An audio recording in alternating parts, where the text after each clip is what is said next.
NCEES slides, and it is bit.ly / all lowercase HBMU JULY 2020 NCEES.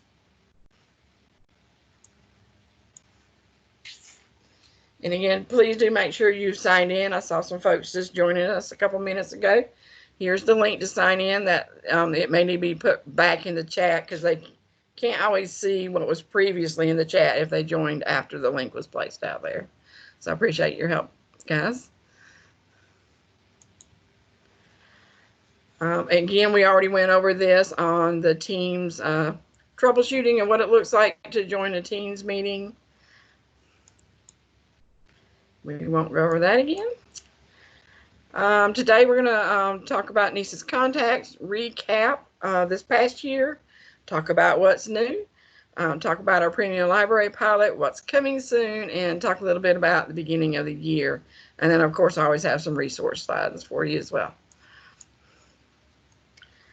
So NCEES contacts, we're going to review PSU contacts, NCDPI contacts, and our advisory board representatives. So we just went over the how to look and see who your PSU contacts are that are listed, and please do get those updates in. That ticket does go to Yolanda Wilson on my team, and she will get with the website developer here to update those contacts. Again, here's our names for NCEES contacts. If you click on our names, you get our email link. So Rob Dietrich is the home-based manager. I am your product consultant for NCEES. Robert Sox is our NCEES product owner, and he works in educator support in Tom Tomberlin's department. And Kim Simmons also, and I'll fix that word, works for educator support as our NCEES coordinator. Robert and Kim would answer your policy questions for NCEES, and I answer the system questions for NCEES. Do send either one of us any questions you have. We do work very well together, and I appreciate both of those two. They are awesome with helping get your questions answered for the NCEES system. And here are your home-based advisory board reps. We did meet last week for the first meeting for this year, and they are Angela Cogdill from Granville County, Sherry Thomas, Erica Newkirk, Brian Popes, and Dean Richardson.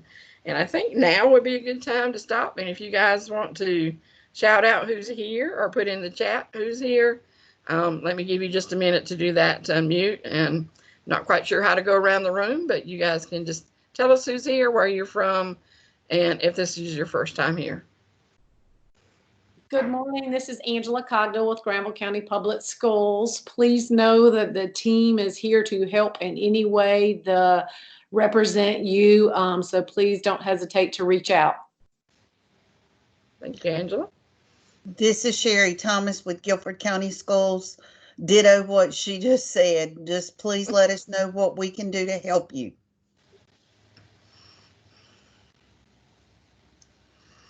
Okay. Is Erica here? Go ahead. This is Tiffany Perkins with Guilford County Schools. I'm Sherry's counterpart on the policy side for NCEES. So this is my first meetup, so glad to be here. Glad to have you. This is Sally Reynolds with Wake County. This is not my first meeting, but I'm glad to be here. Hey, Sally. All right, y'all don't be shy. This is Dean Richardson, Alamance Burlington Schools. Yeah, and Dean is new to our advisory board as well. So welcome aboard. Did Brian join us today? Or Erica? No. All right. One more minute. Anybody else want to say hello before we move on?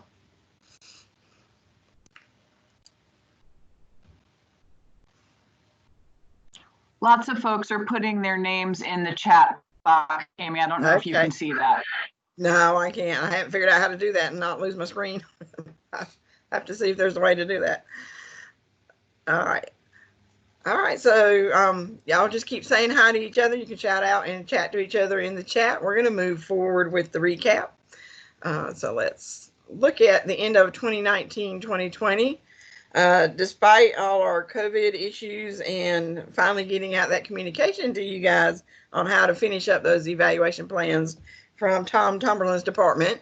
I thought it went very well. So here's our numbers. What was archived, like comprehensive had 26,000 plus plans archived, but of those 4,430 were in that completed status. So then, everybody else should have had that alternative evaluation that maybe you attach to the PDP or stored somewhere else. So I'll let you guys read over those numbers. Don't need to read each and every one of those. Professional development plans, I will read that one. We archived 105,475. And of those, we had 85,954 completed. You guys can now, and I know some districts are already setting those teacher and PDP plan types in My Staff. There's a list on the right there of the plans that you can be setting. You do know that this is certified staff that are in the system that get an evaluation online. I do have an updated NCEES Data V7 document linked here, and we'll talk more about that in a minute. All right, so current issues. Did I miss a slide? Okay. All right, so we do still have an issue with Cabarrus. If you're an HRMS district, you can have your credits that are on staff transcripts in NCEES sent to HRMS. And those were working fine for Cabarrus, but the credits that they entered in at the transfer credit manager were not transferring. So if any other district is having that issue, please let us know. We thought we could get that fixed this weekend. However, they had to do some additional Q&A, and this has been moved to be updated in the feature update for 20.7.1, which should happen in a couple weeks. Again, the Moodle PD, where people go out and take courses from DPI, or anybody that has completed courses or building out courses in Moodle. For us at DPI, ours don't always complete when the course is actually completed. It's not checking that one final box in Moodle that tells NCEES that the course is complete. I do have a manual script I run, and I try to run that every other day to complete those courses. So we are working with the vendor on that. I think it's found that the Moodle just needs to be updated by the vendor, but they inherited Moodle, so there's not really an owner of Moodle right now. So we're working that out with the vendor. Most of our DPI courses are being moved over to the Canvas site now. So do notice that as you're going in through and taking courses, you may see them start showing up as Canvas courses. All right, this one's a big one. Other staff showing in administration staff management that shouldn't show. And anytime if you guys want to see this on the live site, let me know. I think most of you know about this. This is where you go to administration staff management, and we will go there and look a little bit later. Names are showing up there that belong to people outside of your district in that admin rights window. And it's because access rights to past year plans are still connected between like an evaluator and the evaluatee. We've been told in the past to disconnect those rights. However, PowerSchool has found that this is making names disappear from evaluator names fields in the plans, in the past plans. The signatures remain, but the name fields empty out when we're doing this. So we are advising now to no longer try to disconnect those rights from staff that do not belong to your district. You're going to see those names in your list. We did verify this past Thursday with the vendor that they are not seeing anything in your district. We do have the issue that you could go potentially remove rights from them, trying to fix the issue that you're seeing their name. So please no longer try to fix those. We are working with the vendor, so hopefully a future update that maybe there'll be a filter on that page so that you can select your location and only see staff that are in your location. This definitely needs to be fixed at some point. Part of it is on DPI's side as well, because when people change districts, previous districts sometimes wait 30 days to inactivate them, and that overlap is causing a connection so that both districts see the plans.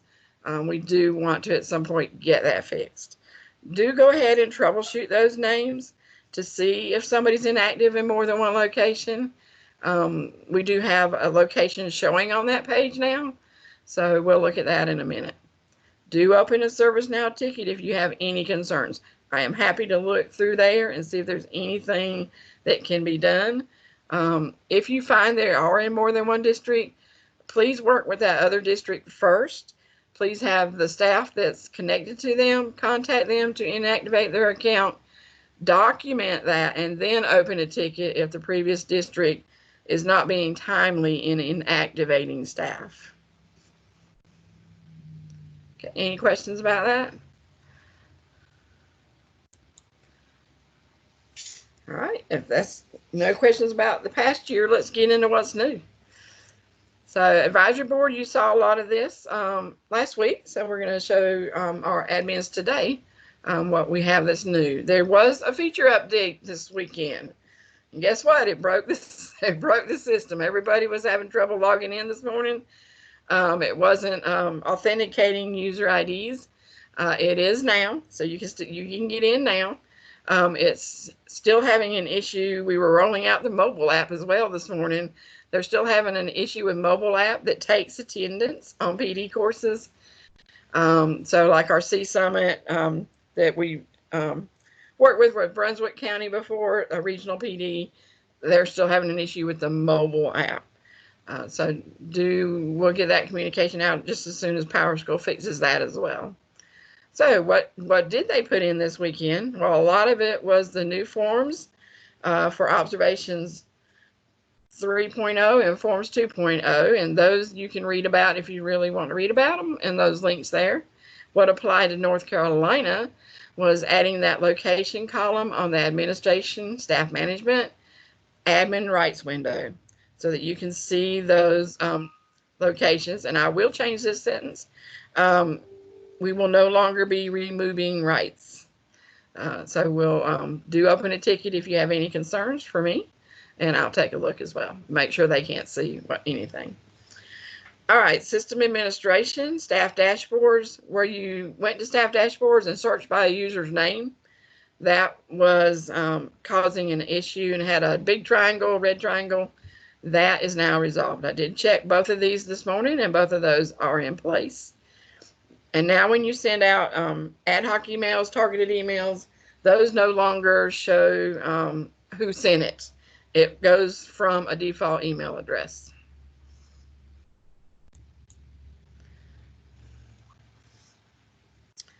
All right, so this is where the location field is now going to show.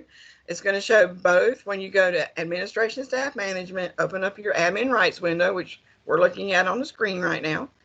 It's added a location field under choose members. And I also asked for them to put it up here. And it will show if there's a single staff here, it will show. It's not going to show locations where it says the principal has rights to evaluate everybody on that line, but it will show location for single staff that have been added as rights to this person.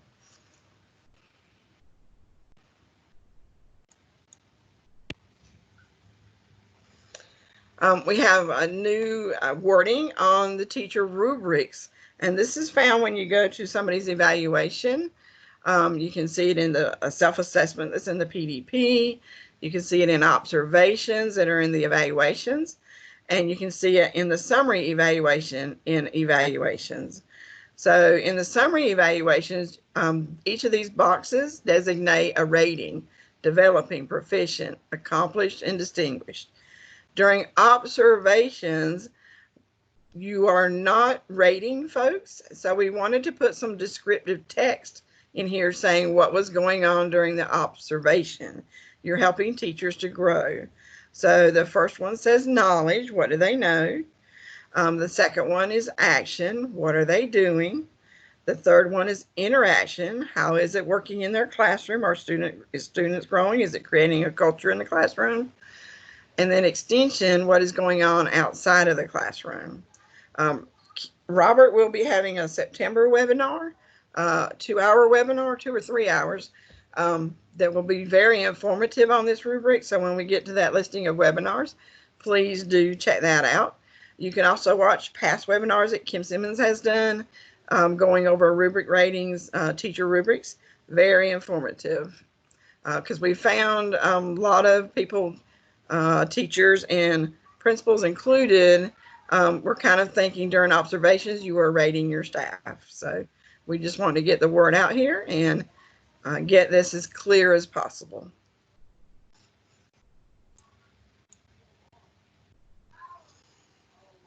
All right, new on the staff evaluations page, and this is a page for district admins and principals, anybody that has access rights to view somebody's evaluation or PDP. This is where you can come see the status icons. You can see if it's gray, nothing has been started.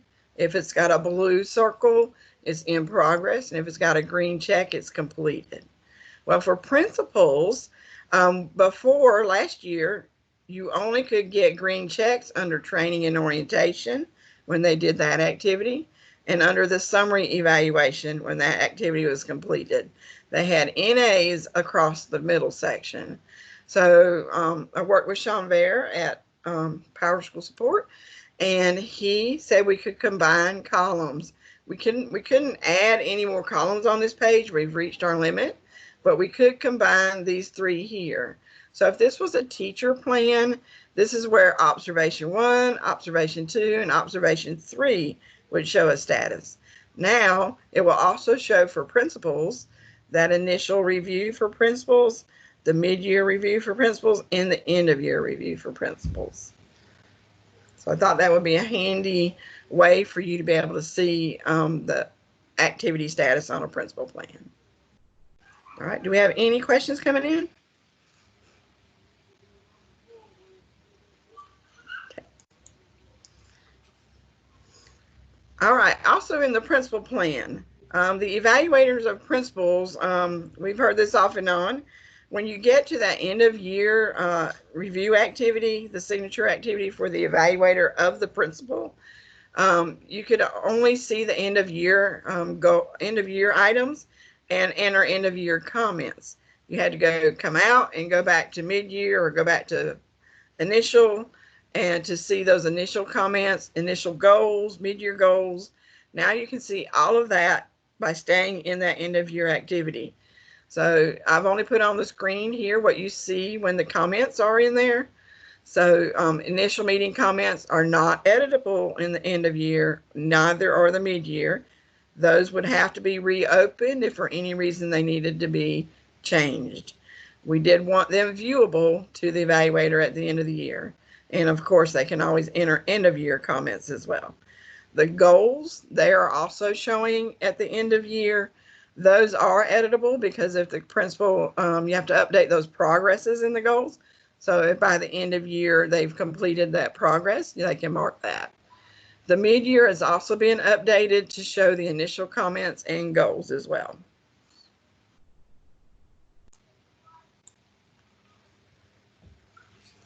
All right, here's one that came about because of our COVID experience.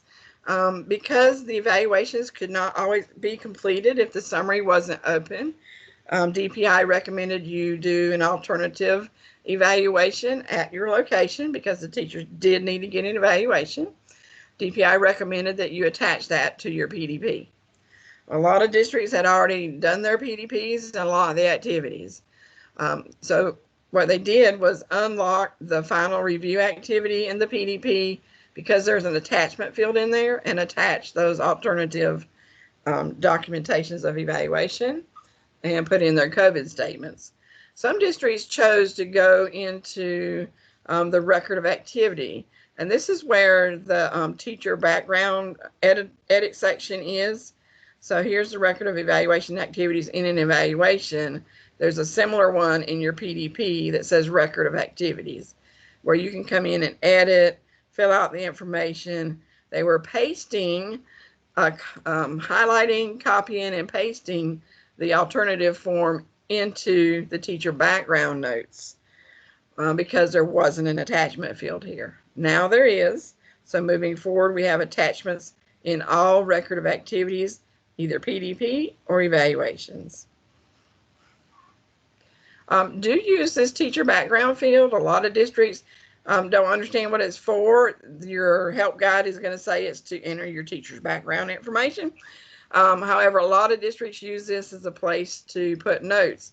Did you move a teacher from one PD plan type to another? Put a note in here. Were they out on leave and come back? Put a note in here. This is a good place to keep those notes.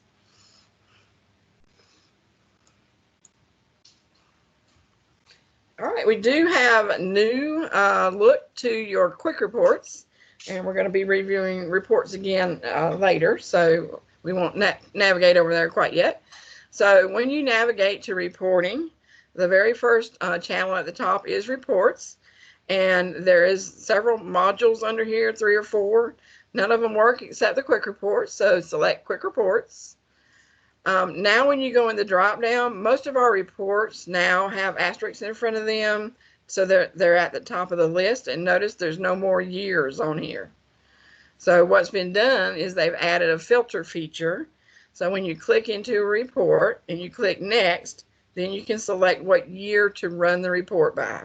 This is going to be moving forward.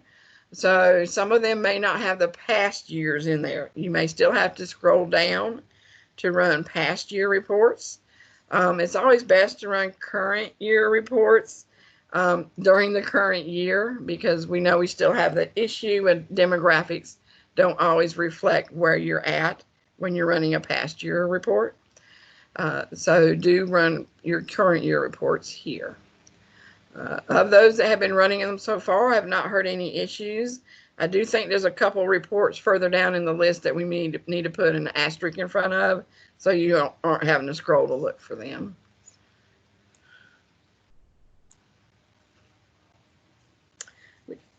We do have a new code coming, code 128, to provision staff into the system.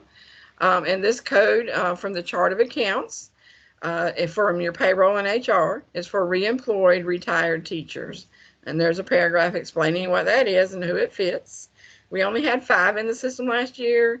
This is not in place yet. I'm still working with the team. I think I have a new team up there that isn't quite sure how we do our manual updates, and they're working on getting that in place for us. I hope to have that in place within the week or so. I will send out a communication on that. And again, we've added this role and this code to your NCEES Data V7 document. Please share that with your HR and payroll as an update.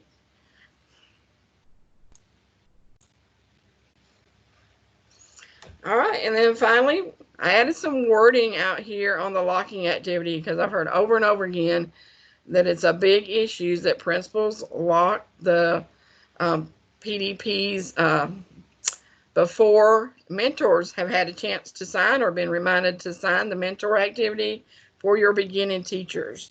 So everybody gets a PDP. So we could not have any way in the system right now to recognize which PDP belongs to a beginning teacher. The principal has to know that and remember to make sure the mentor has signed before they lock the activity, the initial review, mid-year review, or end-of-year review. I did put this wording in here. Evaluator stop before locking. Verify beginning teacher's PDP. Required mentor signature is completed. We have been asked to do a revision. So to have it say before locking, verify that mentor signature is completed on the beginning teacher's, my stuff's in the way, PDP if I can't say that word, applicable. So we will be voting on this when we do our pilot activity. So we're going to have 3 choices of wording, and I'll let you star those choices, and we'll see which one is more popular.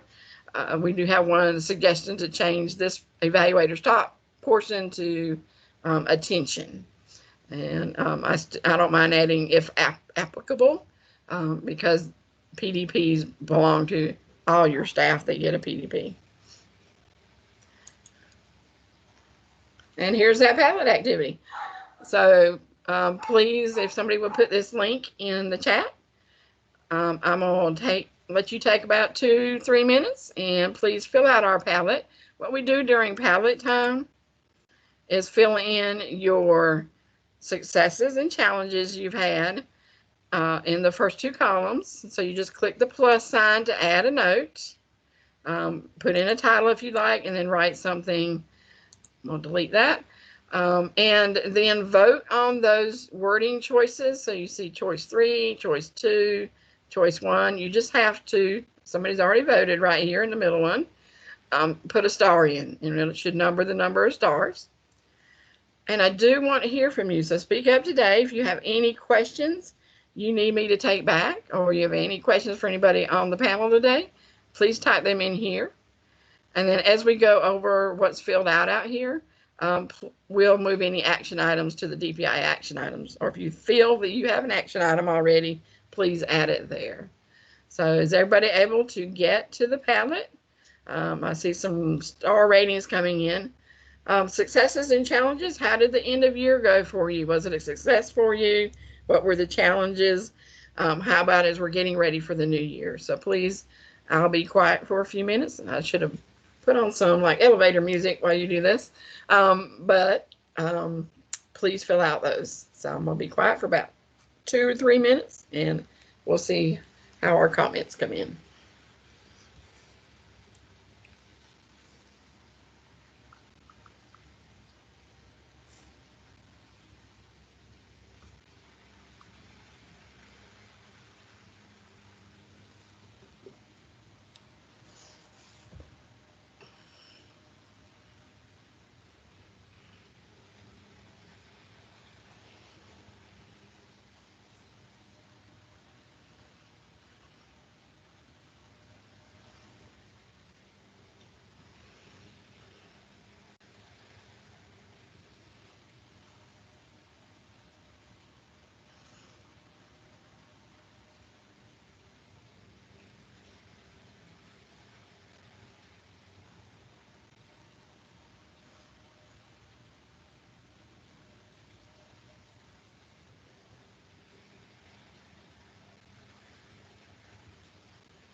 All right, let's take about maybe 30 more seconds and we'll get started. You're still welcome to add to this form at any point while we're going over and talking about each of the tags that are out here. And you can add to it during the whole session today. So please keep it up in a separate tab. And anytime you think of a question that we can take back, please do enter that. All right.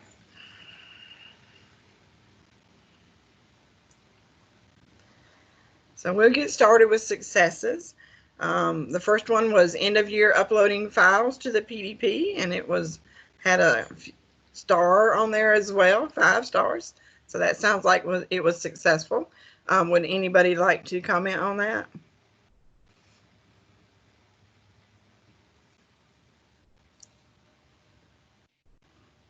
Hi, Kimmy.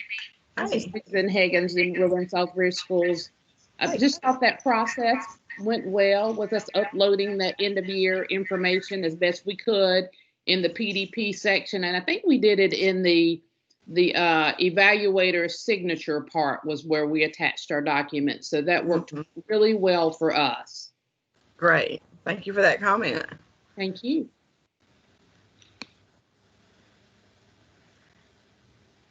All right, and then we have another success, the quick reports. Love the ability to choose the year. Does the historical data in the title mean that the location and plan type will not change to the current year? Let's see.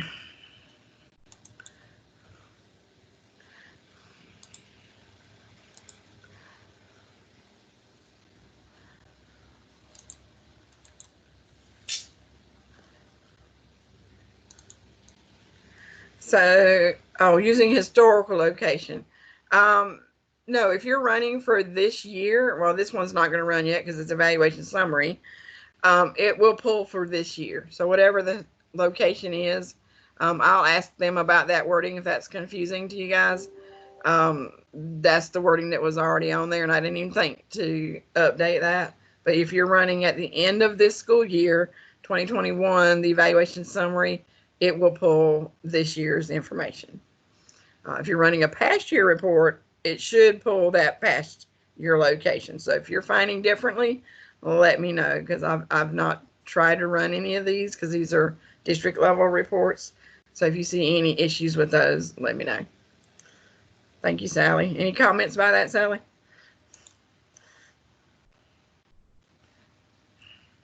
I have too many tabs open. All right. Okay. The challenges. It has been challenging fielding the questions about how to support virtual learning from principals. Looking forward to some guidance from DPI and an agreement there as well, which is also one of the questions over here. We do have a slide addressing this, and if Robert's on today, he'll help answer that. But I'm going to put that off because I do have a slide with some guidance about that. And then Robert can jump in and answer that question more fully for you. But there is guidance coming. I do know that. So when we get to that slide, we'll talk about that. Unlocking PDPs. Is there a way to mass unlock PDPs, or do you just have to unlock one at a time? There is not. We did look into this. It's the same thing when we try to change somebody's signature or delete somebody's signature. It's an all or nothing across the state. So if your district need to unlock all your PDP plans, then we would have to unlock them all across the state. So another district may not be happy with us if we did that. So currently, no, not right now. Maybe when we finally get to upgrade to the new forms. Let me take that one back as a suggestion. Can we do that in mass per district?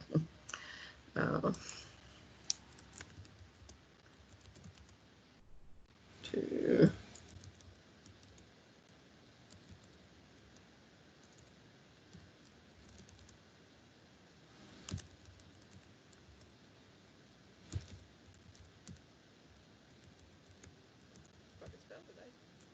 All right. Thank you for that question. We'll bring that one up with the vendor. People report, quick report of everyone in the system and what evaluation plan type they have been assigned to, or if they have not been assigned. An unassigned plans report would be beneficial. Listing those in NCEES that have not been assigned, especially for those that start after the beginning of the year. Let me check into that one. I know we can run a report, an ad hoc report that tells you what plans are assigned or what plan type they have. I'm not sure. You might have to wait for it to populate overnight, but there are ad hoc reports out there. I'm not sure if we have one in quick reports.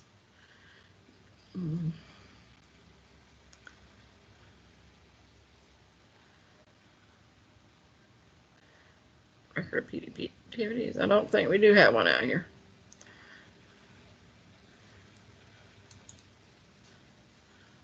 All right, so yeah, this one I'll take back. Has anyone created an ad hoc report just for this? Hey, Cammie, it's Eleanor. Hey. Hey, I think the evaluation completion exception report in quick reports does have the plan type. Okay. So you would be, for those people who have a plan in progress, have a plan assigned, I think you'd have to do an ad hoc report that off of people to show, and then filter on either unassigned or just pull all the accounts and see, include the evaluation type field and then filter in Excel. Yeah, both good suggestions. So yeah, check out both those reports. So in quick reports, the evaluation completion report. Thank you, Eleanor. And the ad hoc choice will be your people report. That's correct. And then select to show what plan type they have. All right. Okay. Anybody else want to speak to any success or challenges this year before we move on? All right, let's see how y'all voted. I think we have one choice that was overwhelmingly voted for. So one wanted to keep the current wording, and 13 voted to change it to attention before locking verify beginning teachers PDPs. Requirement or signature is completed if applicable. So it looks like that's going to be your wording. We have had it requested to make the word attention or the first couple words red. The vendor has told me they could not do this, but I will ask again when I ask to change the wording. I don't know why, or it may be a cost issue because they would have to get their services team involved, which would then cost money. So that may be the reason, but let me check on that.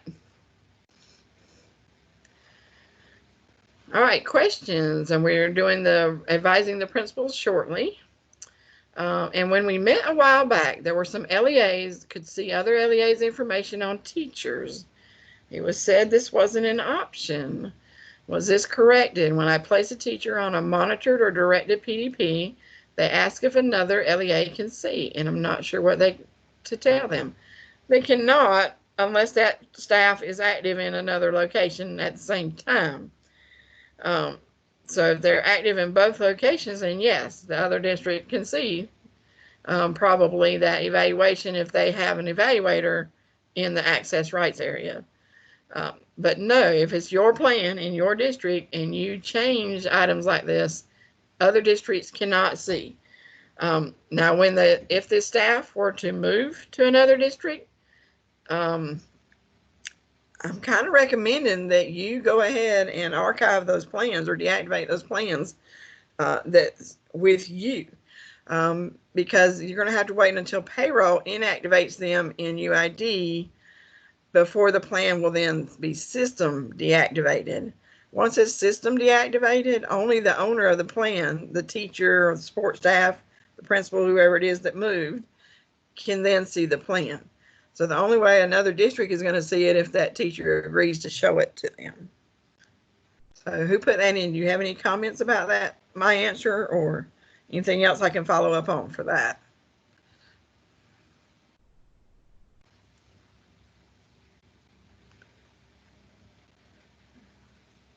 Okay. All right, so I have my action items to take back.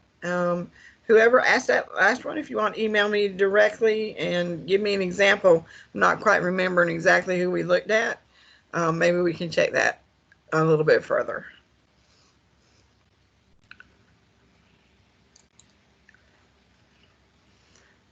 All right, thank you for doing the Padlet activity. I appreciate when y'all participate like that.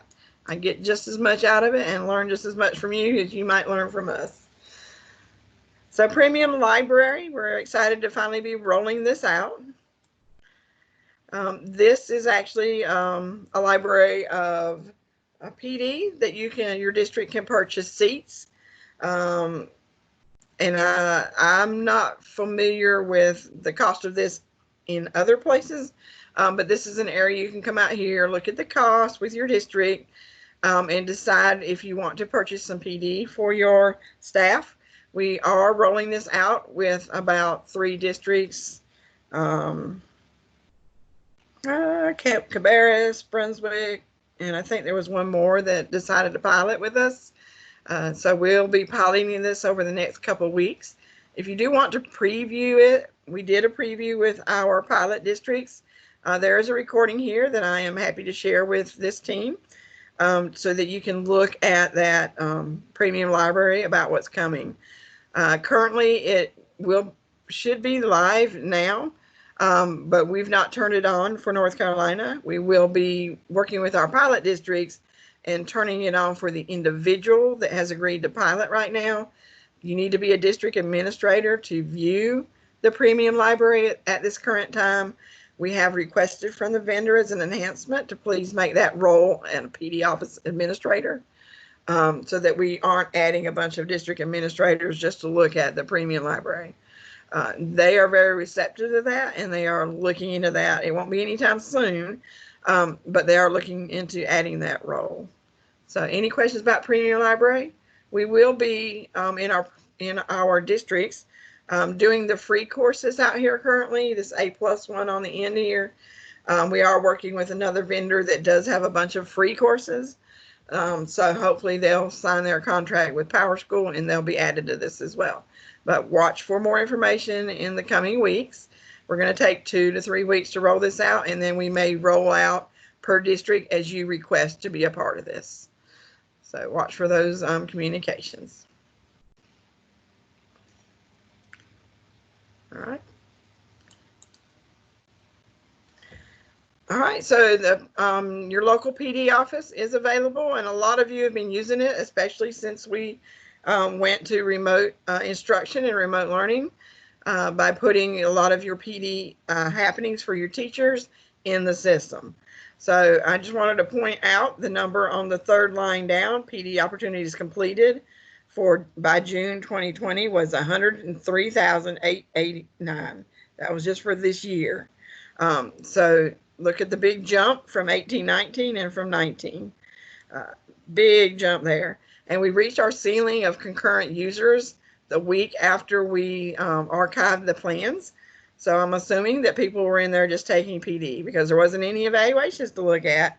Our ceiling was 6,000 staff in the system concurrently. That has since been raised to 15,600. Concurrent users can be in there. We will keep an eye on this as more and more we're looking at using NCEES for more PD opportunities. We may need to bump that number up some more. So anybody out there have any comments about using PD in NCEES? Or putting in your own PD? If you're not sure you have a PD office, just email me. If you want to learn more about opening up your own PD office that's in NCEES, Part 1 covers all of that, and Part 2 also includes putting credits in for your teachers under Transfer Credit Manager and setting up those PD playlists.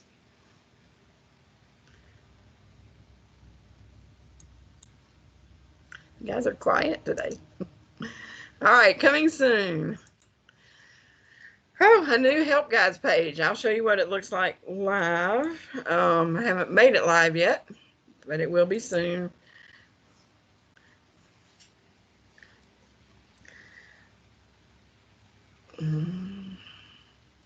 So I'll show you what it looked like before. This was your help guides before, and it was getting kind of jumbled.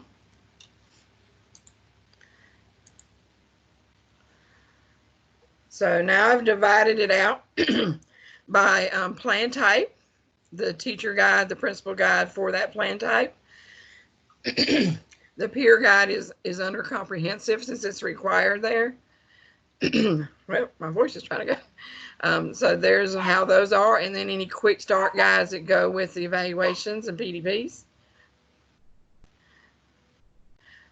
We will be updating. I heard from a district, I believe it was Sally, suggested we update this professional development plan guide first. I am updating, and I have a helper that we're going to be updating all of these to 2020. So these links will be updated, but these guides are still viable. Go ahead and use them. I am hoping to have this updated within 2 weeks. The bulk of these plans you see here. And then over on the right, we've got our administrator guides, and I'll be loading up our professional development guides and our reporting guides as well.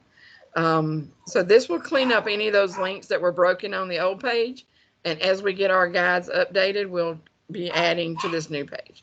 So I will be asking Sean to make this live this week at some point. And I'm sorry, I'm having a puppy issue, it sounds like, in the background.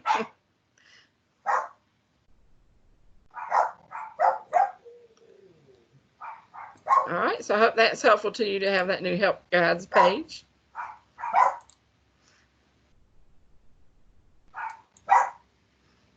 All right, here's the question we were going to get back to. Remote instruction and observation. Guidance preview. Excuse me just a minute. I'll put y'all on pause.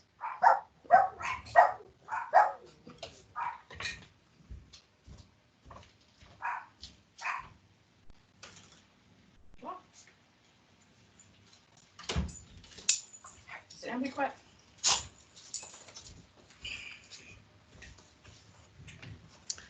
All right, so that's my baby. So orientation. Within first 10 days, complete step 1, component 2 of the evaluation process. Process should be continued to be followed as usual. So go ahead and set your calendar, set your dates of things that need to happen as the usual school year starts.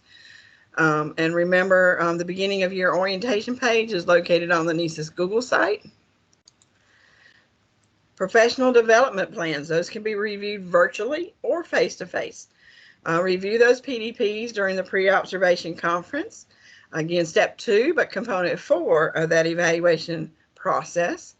The PDPs are more critical now than ever, and most PDPs this year will include that intentional learning to facilitate remote instruction. So this is going to ensure that your teachers will start the year out with the most aligned support. And then observations, continue to follow the process as it lends itself to virtual or face-to-face. This is going to be your step 3, component 5 of the annual evaluation process. These are going to be expected regardless of the instructional model in place. Formal guidance will be coming out from DPI. We do have those documents under review at this time. Does anybody have any questions, or if Robert is on, if you don't mind unmuting and adding any of your thoughts to this for information for our participants today? Sure. Hey, Cammie, can you hear me? Yes, I can. Thanks, Robert. Okay. So this, as all of you who are on this call know, this is an area where we have lots and lots of questions. If you recall, back in March when schools closed down, we very quickly issued information that said, please don't try to finish up your evaluations. If you've done all those steps, finish those. But if you have not done all those steps, don't try to complete those while the teachers are in this virtual space. There were a variety of reasons for that, one of which was just the instability of what those virtual learning spaces looked like as districts were struggling with that, trying to get that all figured out. And if you remember, in most cases, actual direct instruction, moving students through the curriculum for the remainder of the school year, stopped. Most districts were in engagement mode, keep the kids connected, maintain some interaction with them, but the movement forward through instruction, the school year just was in a variety of modes throughout the state. So for that reason, it was inappropriate to collect information that would be used for evaluation from an instructional environment where the teachers were not well prepared, the principals lacked guidance in how to accomplish that. It was just a real challenge. The safest thing to do was just pause. So we paused. Unfortunately, that pause has led some to believe that we won't use the NCEES rubric at all this year, which could not be further from the truth. The evaluation process, the way that it works in the big picture is we use the rubric like a bucket throughout the year to collect information in that bucket. At the end of the year, however many buckets you have, there's one bucket per observation. Those buckets get dumped out at the end, and the information in those buckets gets assembled to determine a final rating. So those observation, we call the observation rubrics, they're made up of information that you receive from classroom visits, but there's also other information that does not come from classroom visits. A big portion of Standard 1, all of Standard 5, and some of Standard 2, specifically the parts that talk about interaction with families, those are not visible during instruction. So what we have to think about this year, depending on how your school year opens or ultimately what it is shaped like by the time we get from August to May, is where in the past did observers and evaluators find the information needed to learn how the teacher was interacting with other educators in the building in the school culture, the things that are measured in Standard 1, how the teachers were interacting and reflecting on their own work and their own growth in order to improve their practice, those standards in Standard 5, how is the teacher fully engaging parents in the work, those things that are found in Standard 2. The question now for the evaluator to consider is, where are those things visible to me? Some of the other things that the rubric also holds are those things that are seen while specifically watching instruction. We call those the observation rows of the rubric. What you should and your administrators should expect from the guidance that will be coming out shortly, I hope, is information about what characteristics should be in place for appropriate use of information for those observation rows.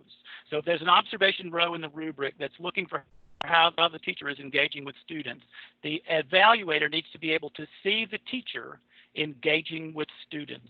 So part of the issue for this year is going to be feeling confident as an evaluator and feeling confident as the teacher being evaluated that what would be visible to an observer under normal circumstances is reasonably visible under remote instruction circumstances. So you should, at baseline, expect the NCEES process to be used, the NCEES rubric to be used, your local timelines can be developed and published and shared, and the thing that teachers and principals will have to navigate now is, how can the principal get access to synchronous engagement with students on the part of the teacher, where the teacher's input and the student interactions with the teachers and the students' outcomes are reasonably visible to the principal.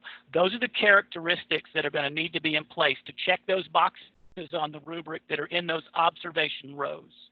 Those boxes of the rubric that are not in observation rows, for instance, in Standard 2, where it says interactions with families and communities, the principal may have access to the teacher's website or email communications or newsletters, those kinds of things. Those are the typical things principals would have used to get that information previously. So all of those things still hold true. So we will be using NCEES. We will be following the process. There will be some guidance coming out with regard to what makes information most appropriate to check in those observation rows of the rubric. But that's what I can share with you right now.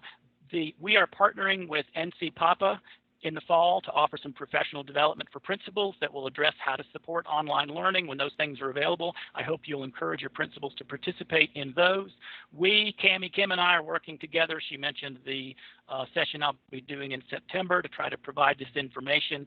But we at DPI also are somewhat limited in our ability to get this information out to you. So as memos come out and get to HR directors, if those are appropriate to get to principals, administrators, and evaluators, please help distribute that information as quickly as you can. Getting messages to people in a timely manner is going to be as important a part of this as the messages themselves. So hopefully that makes sense, Cammie. We'll see if any questions arise as a result of that.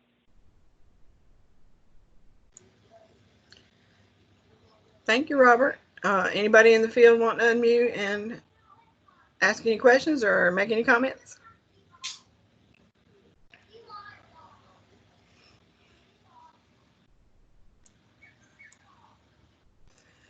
All right, so the next several slides, I won't go over all of them, are our webinars through December. So there's a month per slide.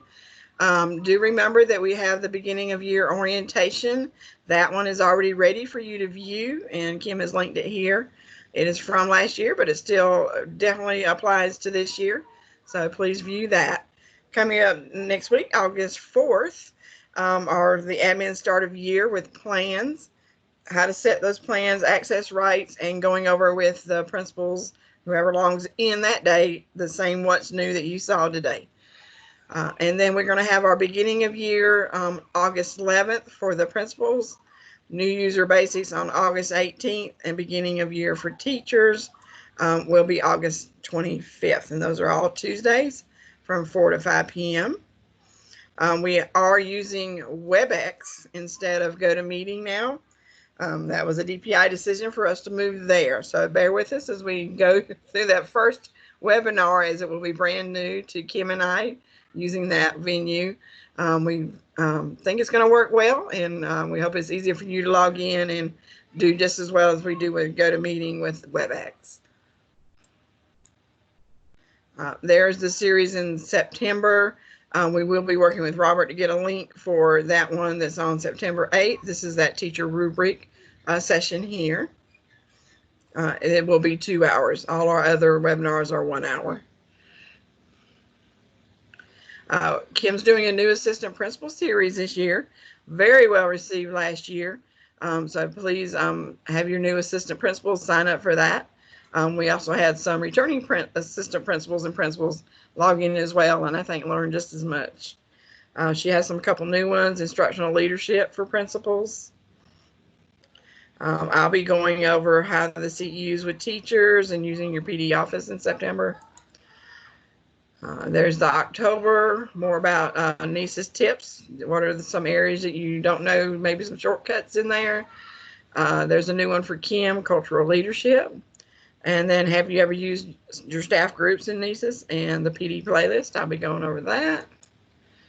In November, we continue. Kim has a coaching and feedback session for you that was requested, I think, during the AP webinar. So that's new too. And human resource leadership. Both of those are brand new. Kim always does amazing on her webinars, so please keep that in mind and share with whoever you think should attend those. And then we'll round out the end of the year with our middle of year activities and talk about reporting in NCEES, creating those ad hoc reports and using those quick reports.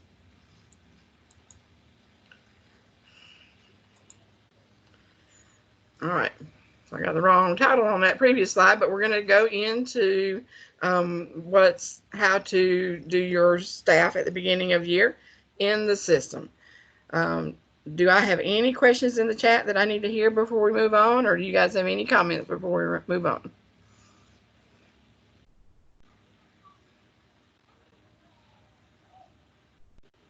All right.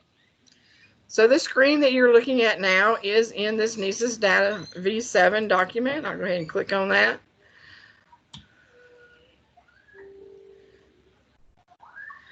This tells you what your source systems are, what feeds into NCEES.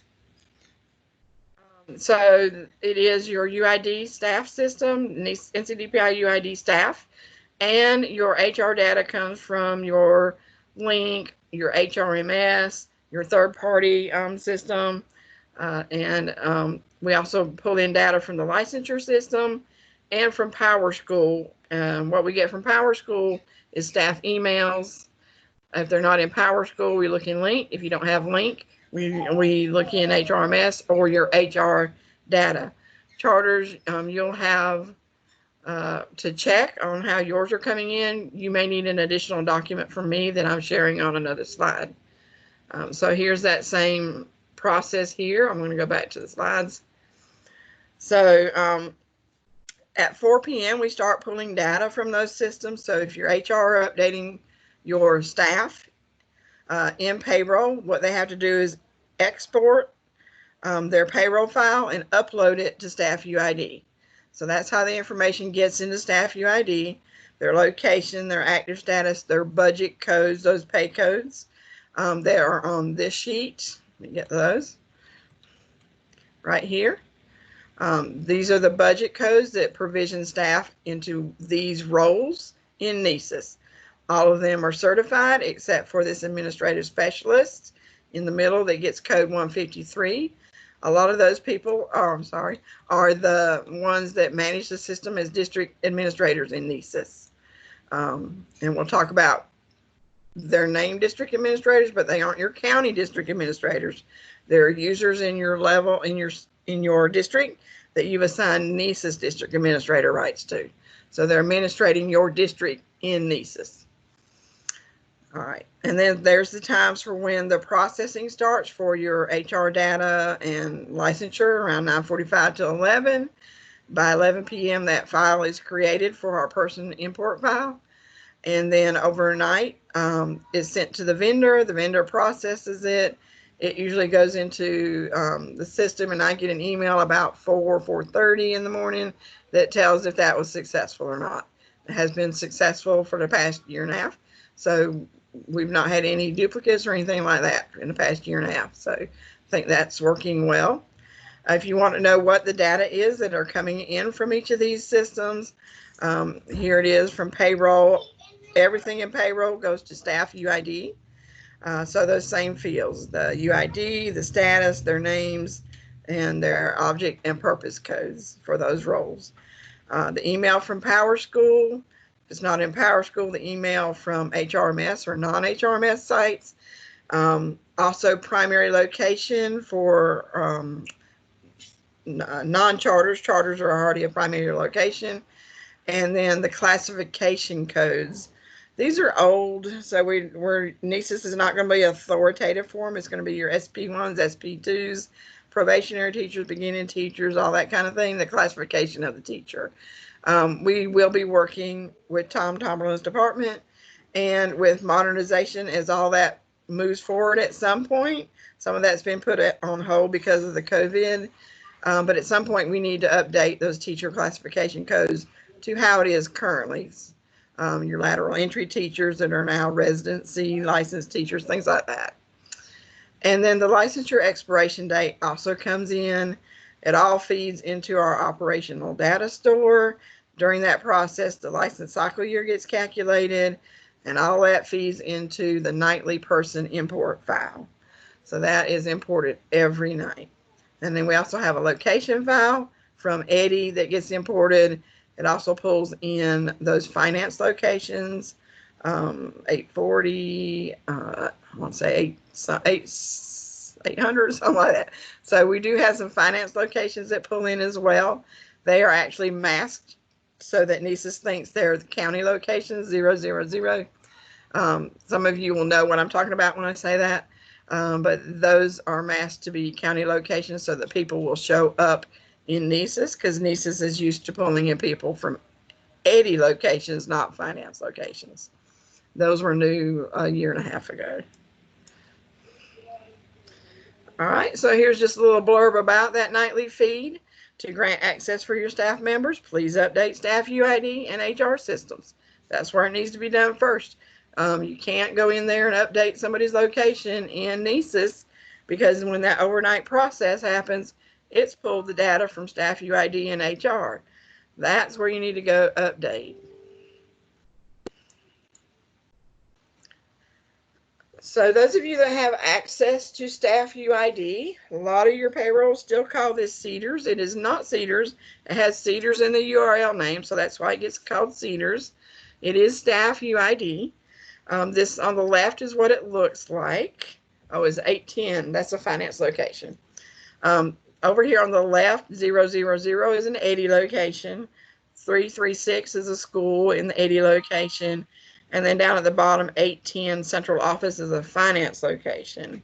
So the 810 is masked to, the system thinks it's a 000 location, so that the staff can get in if this is their active location.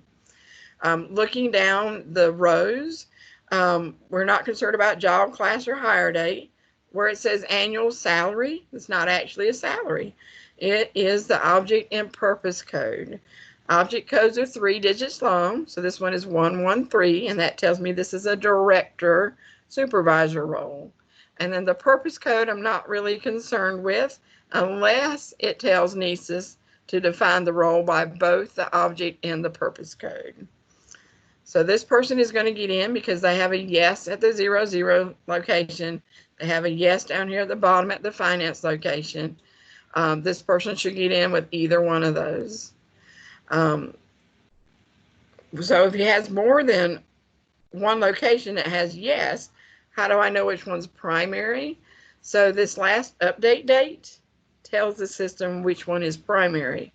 So whichever one has the more recent update date, if all of these locations are putting you into NCEES, and we do have some staff that you have to put all their locations in.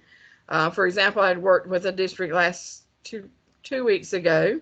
They had somebody that needed to be a PD office administrator. They did not need to see evaluations.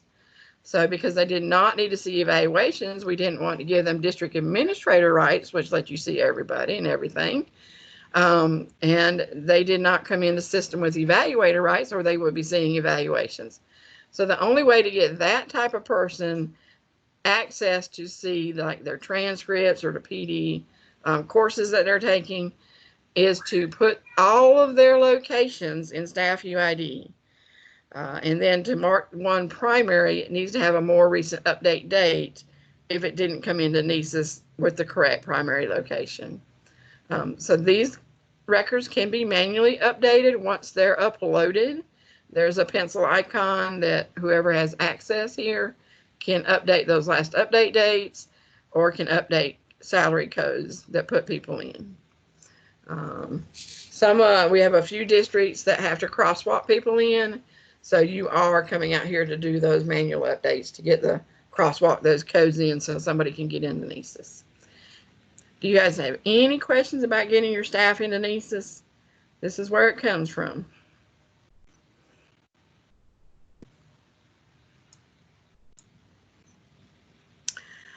This one I haven't had time to update. I will link this after we get off the call today. We had so much going on this morning. This is one of the slides I was going to update this morning. I do have a welcome letter that I send out to our districts and especially our new charters and all. That is a welcome letter, but I thought it would be good to share with everybody. So I will link that here. And there is an HR data document for our charters to put that HR data in if you're not using HRMS or Link. You're going to need to manually update your HR data, and I will get those linked in here. So you can email me directly if you want to know how to do that, and we'll get those welcome letters sent out this week as well.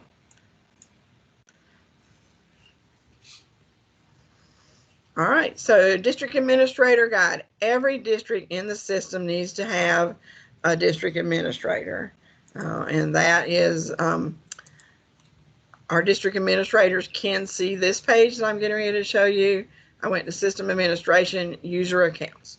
You have to be a district administrator to see this page.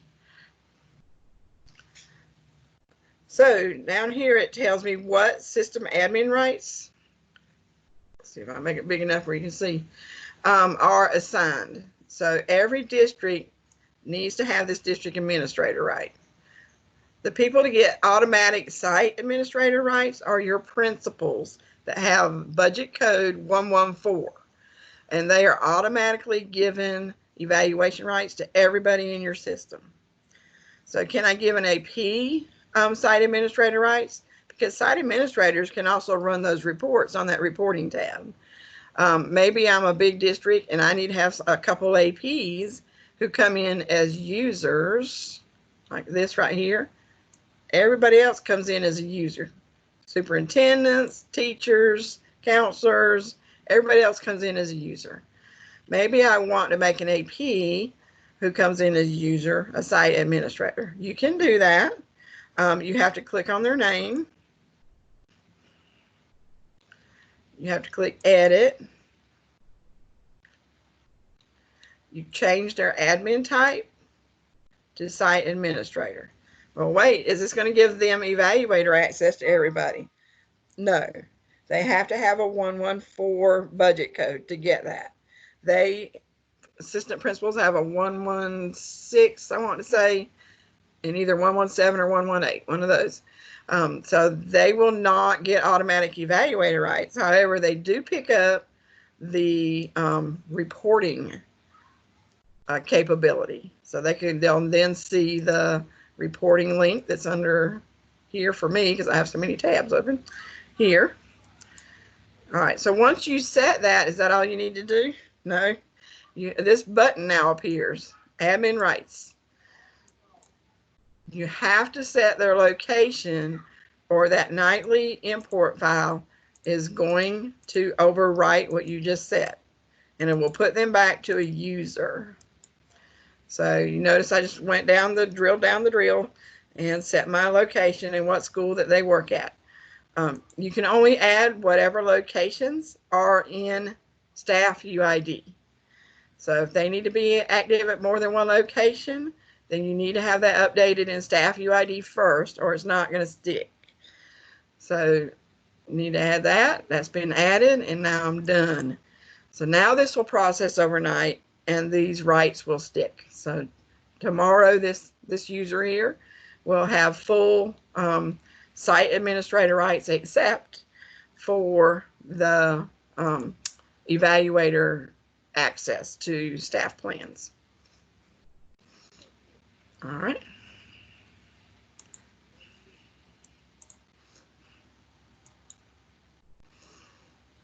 Oh, I did put HR. Here's that HR data document that I thought I had earlier. So here, charters is the document you need if you are not a link or HRMS data system for payroll. This is the fields that need to be pulled up.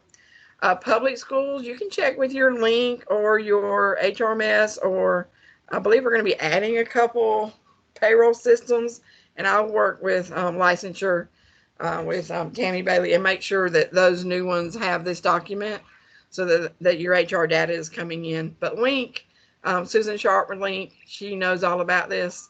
So they are already uploading these fields. Charters, you're going to upload the same fields, except for you do not use pre-K teachers, so that's not applicable to you, or you do not have to set primary location. You are a primary location. So this is the document I would give charters that need it. Charters, you're going to need a password from me to be able to log into the system to upload this file. So it is needed, and it calculates a lot of the information that's shown in the system, in the demographics. All right, so it's 11:25. Do we have any questions before we move on? All right. So we're going to talk about what else can I do in my staff. You can view your staff rosters. This is where you need to go to view staff rosters. When your principals start going to staff evaluations and saying, I don't see everybody, tell them to go over to my staff. That's where they need to go view their rosters. So this is where people's names show up if they're in UID correctly. If they're not here, then you need to go check your source system. So while we're looking at this page, though, this is where you should be beginning to set those plan types, whoever is designated to do that. You do have to be an administrator to access this, principal or district administrator, to be able to set these plan types. Remember that principals do not get PDPs. If you accidentally set an individual PDP on a principal, it will not show up for them. Teachers, counselors, go ahead and set all those plan types. Set the PDP type at the same time, because the rubric is informed by what is set in both areas. So please set both of those at the same time. It does take overnight to process, and then whenever you're ready to tell the staff to get in the system, they should then go open their plans and start them, so that the principal can then see the plan in staff evaluations. We're going to look at this evaluations link over here in just a minute. So you can go here and see, once these plans have processed, has the teacher started their plan. The other thing that this needs to be set for is when you go to this administration staff management tab to set those access rights, you will not see any plan types until they've been set here and processed overnight. In fact, we had an issue with the districts that were setting the comprehensive plan types this last week and a half, and they were not populating. So when they went to administration staff management and went into the drop down, they were only seeing their standard plans, their abbreviated plans, their PDPs. Those were populating fine. The vendor did not have the dynamic mode enabled on the plan type for comprehensive. That has been since enabled, and now all plan types should be populating correctly.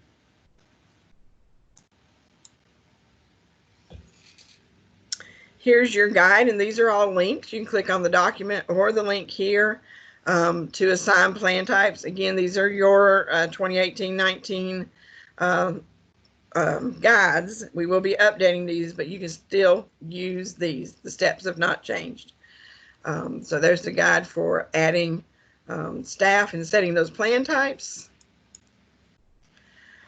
Setting access rights to teacher and staff plans. So we'll go look at that in just a minute. Let's see. See if I can show anything. Yes. You've had two questions that came in just a little bit ago. One question was, how do you want us to get that password from you? Open a ticket with ServiceNow, and I've got to, if you're a brand new school this year, I've got to get with Kevin at DPI to get me the new list. And then I need to share with the support desk tier 1 where that list is, because I don't know if they remember, but they'll either assign it to me or I'll get them the list and we'll get that password to you. I will be emailing Kevin this week to get the new schools passwords. Okay. And then the next question that came in was, what about the superintendent's rights? Can you go over that again, please? So superintendents come into the system as users. They don't really have any rights. If you can set them as district administrators so they can see everybody, or you can come in here to administration staff management. And this is where it's not an easy task for our large districts. Oh, sorry, didn't know that was. Let's see if I can do it.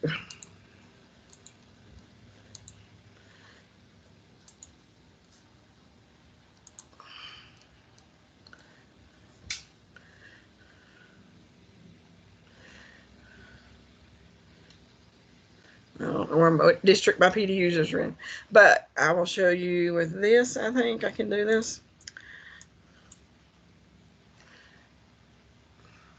I may not have any. Yeah, I do. Okay. All right. So your superintendents, you can come in here and come to your district, whatever area they need to have access to. You would have to add them to every school. So you're going to do them one at a time. Pick a school, pick a plan, select view only. Leave this blank here in number 3. And when you add it, it's going to tell you this will give you access rights to all people in the site selected. And you just say, okay. So now this person has view only rights to the abbreviated plan for everybody in this district, including any new hires later this year. So if you leave this blank, you don't ever have to come out here and update the new people out here. If you've assigned this person to everybody. Okay. There are some that do get in because they've been assigned district administrator rights. They already have some view only rights, but most of your superintendents don't come in that way.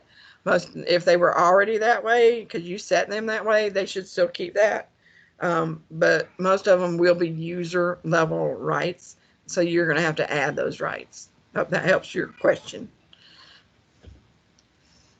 Thank you, Kami. That was all the questions I have right now. Thank you. Okay, you're welcome. All right, so this is that admin rights window. I wanted to show you, see if I can make it bigger. There we go. Well, trying to get over this way. There we go. All right, so here's that new location link right here. So if they were active at more than one location, it should show here. And then up here is the location that's been added this weekend. It's not going to show a location if it's that mass setting. It's only going to show location for single staff. All right. So again, these plans don't show up until you've set them and they've processed overnight. If you have people that are directors and they need to have a principal plan, open a ticket. You can attention Cami if you want. I have to put them in a bucket to receive a principal plan. So let me know, because we have so many directors in the system. We don't automatically assign them plans because most do not have a plan in the system. All right. All right. Do we have any questions about setting those access rights for teachers and staff? We have a different one for your principals. So here's the guide for the principal plans. Let's see if we can do this. I'll show you that real quick because I've already been getting questions on where do I set those principal plan rights. Because if you go out here,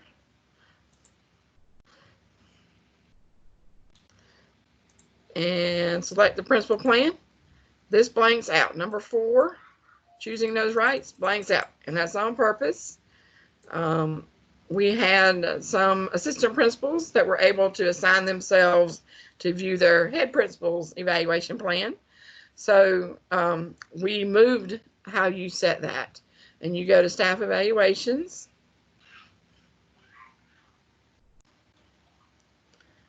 And I've got my PD user here. Let me look at a principal plan. District administrator has to do this. So there's an access rights tab that the district administrator will see. I don't know if you'll see as much as I do, but you can see some of these rights to be able to be set on this page. And the right that you want is the evaluator access. You're just going to click new user. Put in a first and last name. Click search. Select the person. Add them as an evaluator. And there you go. All right. If you added them mistakenly, you can remove them. Only the person I think that added them has the remove button. But that's how it is. Tip. I'm going to give you one of those tips I was going to give you later this year. Click on this little group people icon. And now you should have a list of your principals. If you're in the principal plan, I have everybody because I'm statewide here. Or you can search for the next principal on the list. That way you don't need to go out and in, out and in, out and in. You'll stay on this page and you can set the next evaluator.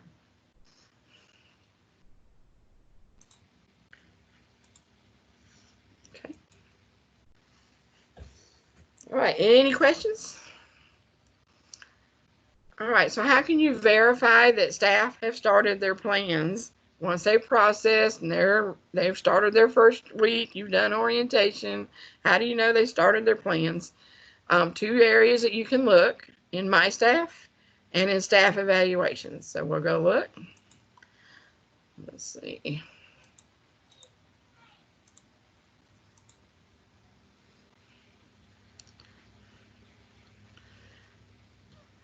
So you guys will see these top 3 links: all staff, staff details, evaluations.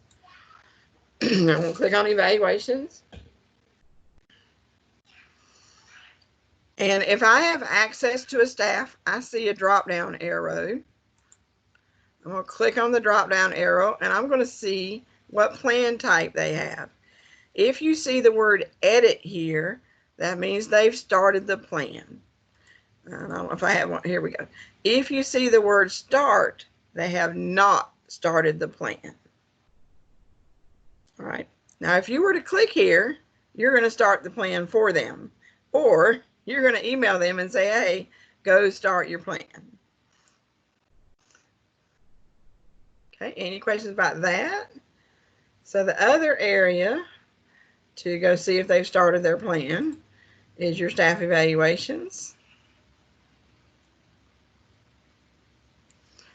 And I'm going to zoom out so I can see. You're looking for the green check marks. So here I have this PD user on a comprehensive plan. These are for the PDPs, these NAs. I'm looking at a comprehensive plan, so I'm going to start over here under training and orientation, and I see a green check. They've started their plan and they've completed training and orientation. So I see them here. If I don't see their name in this list, they have not started their plan. That's when you need to go look at the roster.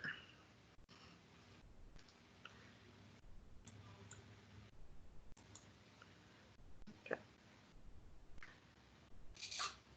All right, so reporting. Here's a couple of important reports in quick reports that you probably want to run now or in the next week or two to figure out, do you have staff belonging to more than one site within your district? So are they working at school A and school B, and both of those schools are showing in NCEES? Well, then that's fine. But if they were at school A last year and now they're at school B this year, and you still see both A and B in NCEES, well, then you need to get with payroll and have them inactivate school A, or both of those school names are going to show up on their plan. Similar is the next one, individuals who belong to sites in more than one district. The only time this should happen is if they're like an NCVPS teacher. NCVPS sometimes has them out there. We discourage them from activating your administrators. Those ones we have to take out because then they do see everybody in the other district. So, but teachers can be active in both of those. If they were at Johnston County last year and now you're in Harnett County, Harnett County sees both of those locations on their staff. They need to get with Johnston County HR or payroll and ask them to inactivate the staff, or tell the staff to contact Johnston County and say, hey, inactivate me, please. Because what's going to happen is the previous location school name is going to be tied to the plan that populates. And once that's tied there, you can't get it out. Even if you're the only district that has ever worked in that plan, if I ever need to print it out next year for that staff because they didn't print out a PDF and you can't get to them anymore, I can't do it because both school names are on that plan and I can't verify which district it belongs to. So be very diligent about who's active in more than one district. I would still love to find a solution for the payrolls that keep people active for 30 days or more. Not sure why they need to be active in UID for them to get that last paycheck, but that is what payroll is saying. So that is what we're working with right now. So also on that page are the My Reports. And we're going to look at that real quick. I know we only have about 20 more minutes. Oops, sorry. Oh, I messed up. All right, did y'all lose my screen? We just lost your screen, but it was there a second ago. Oh, sorry. No worries. Is it back now? It is back. Okay, great. All right. I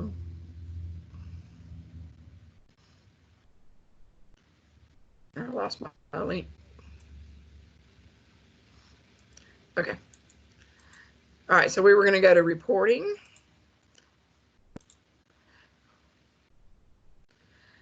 So also on this page, besides your quick reports at the top up here, I'm not going to click on that because it will go to the next page. You have the My Reports. So some of these reports, when you run them, it's going to ask you, do you want to memorize that report? If you run it a lot, you may want to memorize that report, and then it will show up down here in My Reports. Any memorized reports show up here. The ad hoc reports, these are reports that I've published to you, or your district administrator has created ad hoc reports and published to you or a principal to run. So currently district administrators, principals, anybody with site administrator access can run reports here and see these ad hoc reports. So you see a delete icon if you were the creator. If you're just a person that's running reports, you do not see the little trash can to delete a report. Once you run a report, it will show up in the My Cast reports here. So you can see past reports that were submitted. All right. I have not updated this year's reports. That should be happening this week or next week at the latest. If there's any report you need updated now, just let me know. Currently, you can go to your quick reports or you can create your own, but we will get all of these reports updated to 2020-21.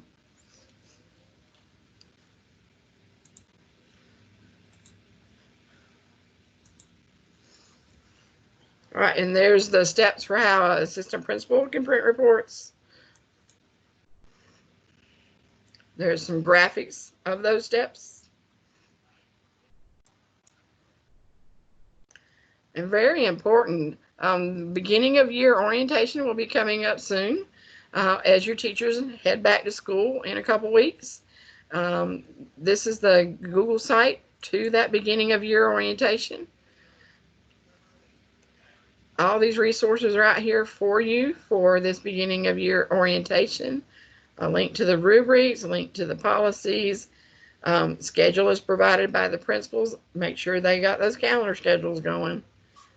And then any additional resources will be listed out here as well. Do come out here. We'll be posting our 2020-21 webinars shortly. These are last year's webinars if you want to watch any of last year's over here. And we'll be updating and putting our help guides out here as we get our new ones. I'm going to wait and put our new ones out here under resources for the online tools.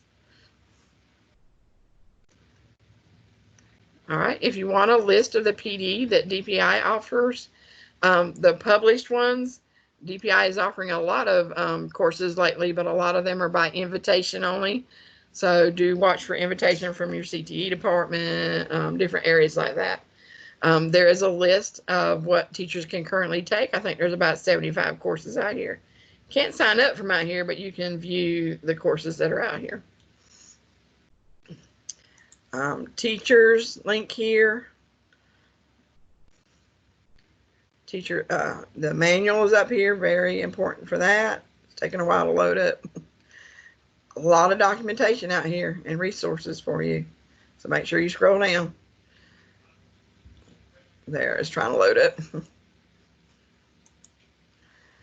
All right, so do be prepared for that orientation. We recommend that administrators and teachers watch this orientation webinar prior to orientation or watch it together.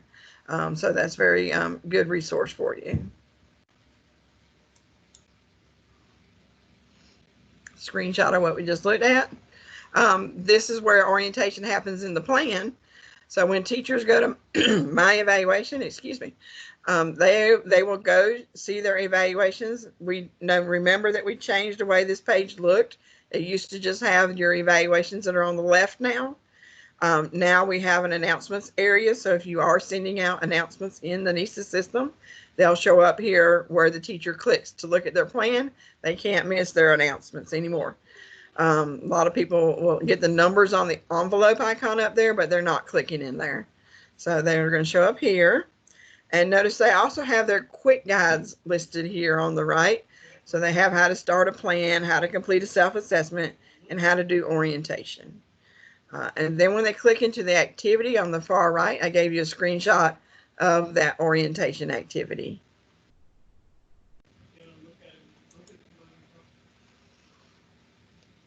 Okay, do we have any other questions in the chat that I need to answer before we wrap up today?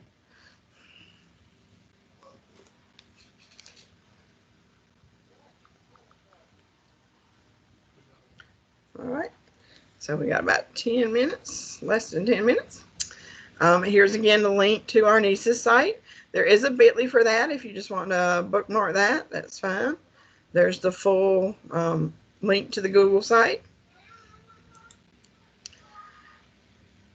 Here's our home-based meetups. I don't know if I was recording earlier during our opening slides, but tomorrow is going to be SchoolNet, and then Wednesday will be Power School in the morning, Learning.com in the afternoon, then Canvas and Go Open NC.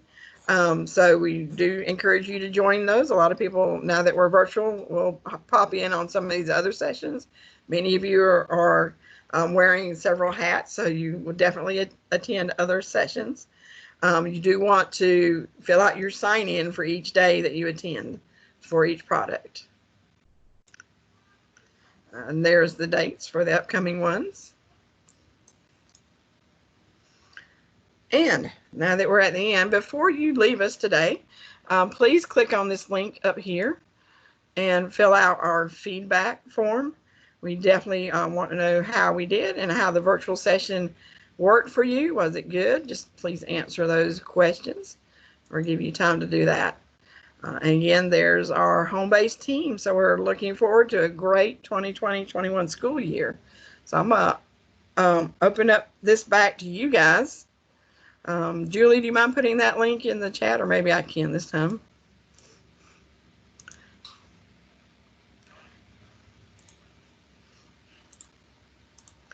We'll come back here, maybe. She's got it in there. Okay. All right. Did anybody need to see anything repeated? Thank you, Julie. Thank you, Julie. You're welcome. Hey, Cammie, I missed the link for the slide deck. If you could just drop that back in the chat bar again. Okay.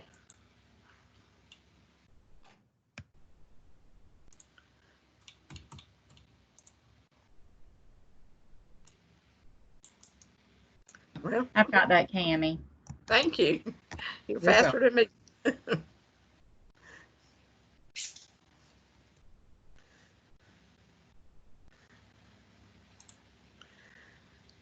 All right. Anybody have any other comments or any questions? If not, we'll end the recording and we'll wish you a great day and a great start to the school year.